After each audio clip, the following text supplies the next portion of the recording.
Bueno, aquí estamos con la segunda parte de la primera clase, donde estamos hablando del aborto espontáneo, la hemorragia primera mitad del embarazo. Le había comentado que hay múltiples clasificaciones, si el aborto es inducido o no inducido, si es espontáneo o no espontáneo, si es seguro o inseguro. Y vamos a revisar algunas definiciones que les voy a hacer unas acotaciones en particular porque creo que es muy bueno que ustedes lo tengan súper claro.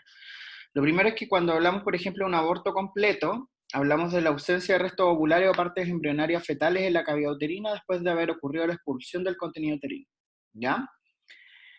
La ecografía muestra material homogéneo, discretamente heterogéneo, pero que no supera los 15 milímetros de diámetro. Es súper importante que el diagnóstico de un aborto que sea completo o incompleto es un diagnóstico clínico. ¿Ya?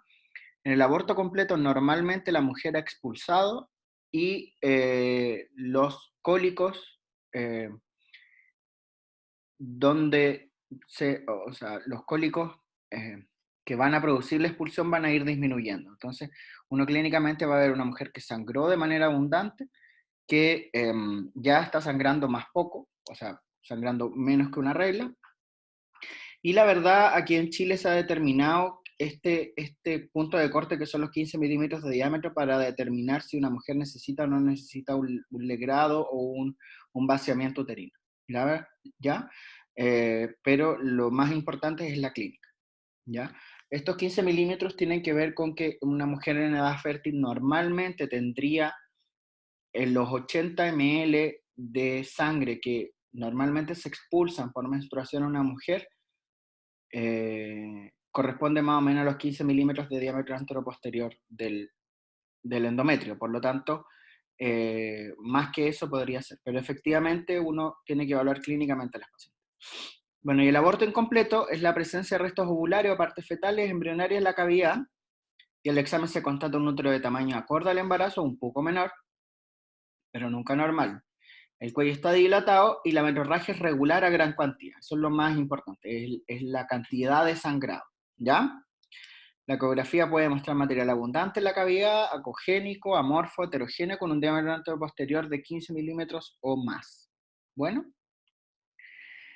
el aborto retenido es la presencia intrauterina de un embrión de más de 7 milímetros por longitud cefalonalga o un feto sin actividad cardíaca o un saco gestacional de más de 25 milímetros de diámetro promedio, sin embrión en ecografía transvaginal. Esos son los puntos de corte que ha determinado la Sociedad Americana de Imagenología para hacer el diagnóstico de aborto retenido. Y el aborto en evolución o aborto inminente es un embarazo no viable, o sea, de menos de 22 semanas, con contracciones uterinas dolorosas, frecuentes y modificaciones cervicales. Un cuello borrado, con dilatación del orificio cervical interno y pueden palparse a través del cuello partes fetales u ovulares. ¿Ya? Bueno, el aborto séptico es cualquiera de las definiciones que ya les comenté, o estas etapas del aborto, que se agrega fiebre, ¿ya? Sobre 38 grados en dos tomas separadas al menos por 6 horas. A esto se le puede agregar en algunos casos contracciones uterinas, flujo purulento con o sin mal olor saliendo por el orificio cervical, con o sin signos de compromiso peritoneal, miometral, anexial, ¿ya? El antecedente de maniobras declaradas no es un requisito indispensable para considerar el aborto como séptico, porque un aborto espontáneo también puede infectarse, y es muy importante que todo aborto febril o con dispositivo debe considerarse como aborto séptico y debe manejarse como aborto séptico. Este es un algoritmo como que hemos planteado nosotros, el manejo del aborto incompleto, donde primero va a venir una paciente con un sangrado y va a tener el antecedente de un test positivo, una beta HCG elevada, le vamos a hacer una ecografía y vamos a ver un endometrio de más de 15 milímetros, ¿ya? Y vamos a evaluar si la paciente tiene o no tiene signos de infección, como fiebre, leucocitosis, restos de mal olor, sensibilidad uterina o un embarazo con dispositivo. Si la paciente tiene alguno de estos signos o síntomas, a esa paciente la vamos a ingresar porque la vamos a catalogar como un aborto séptico y la vamos a manejar como una sepsis, con hidratación, examen, hemocultivo, ácido láctico, antibiótico y una evacuación pronta, ya que idealmente debería ser con aspiración endouterina. Si la paciente no presenta estos signos, es un aborto incompleto no complicado, vamos a tener dos alternativas, ¿ya? Eh, una paciente que sea candidata para manejo con medicamentos o para aspiración, ¿ya? ¿En qué casos vamos a preferir un manejo quirúrgico? Una paciente que prefiera ella el manejo quirúrgico, que tenga inestabilidad hemodinámica o con una sospecha de anemia importante, ¿ya? Porque el aborto con medicamentos presume que la mujer va a sangrar más. Pacientes con barrera idiomática o no acepta el manejo medicamentoso, es súper importante también que la paciente comprenda cómo se va a desarrollar o que tenga difícil acceso al hospital. Nosotros en el hospital tenemos pacientes que viven en áreas rurales o semirurales que pueden demorar mucho en consultar, así que en ese caso preferiríamos un manejo quirúrgico que es manejado por el personal de salud. Si la paciente no cumple estos criterios y la paciente quisiera manejarlo en su domicilio, le podemos ofrecer medicamentos, ¿ya? Idealmente con diagnósticos de aborto incompletos o retenidos hasta las 10 semanas, paciente hemodinámicamente estable, sin sospecha de anemia ni sepsis y fácil acceso al hospital.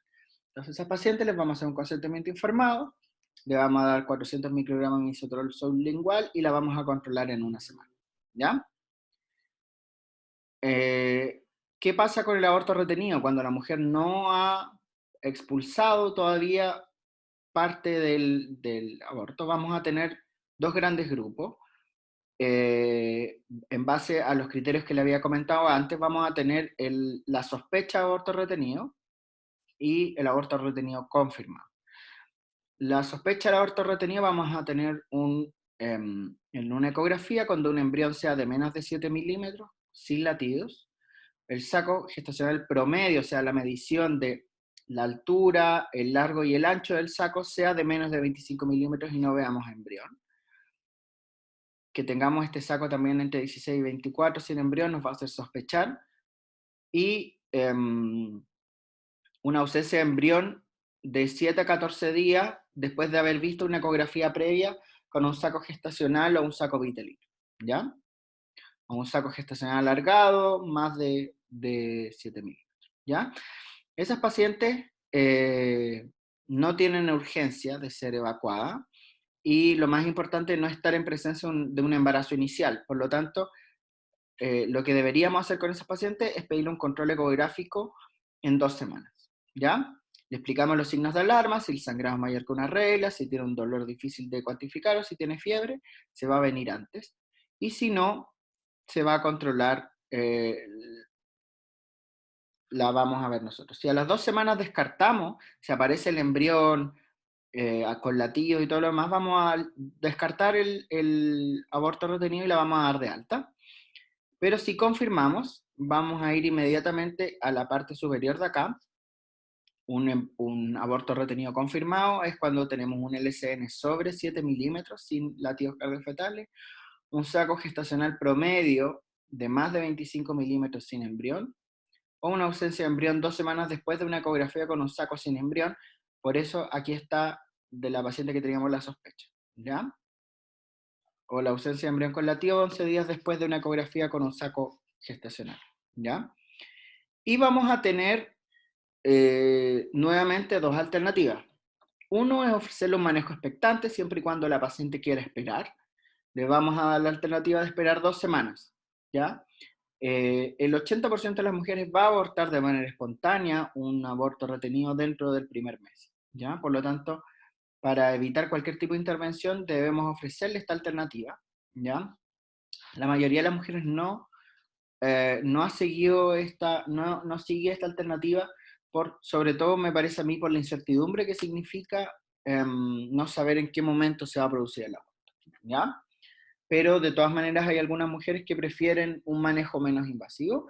Y la segunda alternativa es ofrecerle un manejo activo, que puede ser mediante aspiración endouterina o medicamentos, ¿ya? Más o menos los mismos criterios que habíamos hablado, que sea una paciente que no tenga barrera idiomática, que entienda, que pueda seguir instrucciones, que la podamos controlar a la semana, y en ese caso lo que deberíamos hacer es darle 800 microgramos, el doble ya de misoprostol sublingual, bucalo-vaginal, ahí lo vamos a ver, y lo vamos a controlar en la semana, ¿ya? Le vamos a explicar de qué se trata todo esto, y si la paciente no quiere un manejo con medicamento, prefiere un manejo activo, un manejo quirúrgico, le vamos a ofrecer una aspiración intrauterina y en ese caso lo que vamos a hacer es hospitalizarla, darle 400 microgramos de misoprostol para preparar el cuello del útero. Esto es para preparación, no para... Nunca olvidar la analgesia, la antibioprofilaxis y le vamos a tomar exámenes previos, ¿ya? Nunca olvidar la anticoncepción.